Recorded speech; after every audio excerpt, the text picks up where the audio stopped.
CM చంద్రబాబుపై మరోసారి ప్రశంసలు కురిపించారు కేటీఆర్. ఎన్నికల్లో ఇచ్చిన హామీని వారంలోనే అమలు చేశారని మెచ్చుకున్నారు.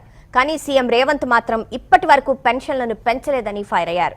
వృద్ధులను మోసం చేశారన్నారు. చంద్రబాబుతో పోల్చుతూ రేవంత్ పై విమర్శలు గుప్పించారు కేటీఆర్. పైసలు లేవంటూ పెన్షన్లు పెంచమంటే పైసలు లేవు. పక్క రాష్ట్రంలో చంద్రబాబు నాయుడు గారు పెంచలేదా? రాగానే 1 వీక్లో పెంచింది కదా 4000 పెన్షన్. నువ్వెందుకు పెంచుతలేవు? దానికేమో పైసలు లేవు. ఈరోజు వానాకాలం లాస్ట్ డే, ఇంతవరకు రైతు బంధు దిక్కులేదు. రైతులు అడుగుతున్నారు, అయిపోయింది మొత్తం పంటలు నాట్లేసినాం, సీజన్ అయిపోతుంది, ఎప్పుడు వస్తాయి పైసలు? దానికి సమాధానం లేదు. రుణమాఫీ కావాలని చెప్పి సెల్ఫీలో ఉద్యమం చేస్తున్నారు రైతులు, దాని మీద సమాధానం రాదు. కొత్త హామీలు కాదు, ఉన్న హామీలు ఏమైనా మాకు 2 నెలలు పెన్షనే కొట్టినావు, దాని సంగతి ఏంటంటే చెప్పేటోడు లేడు. ఇందిరమ్మ రాజ్యం అన్నారు.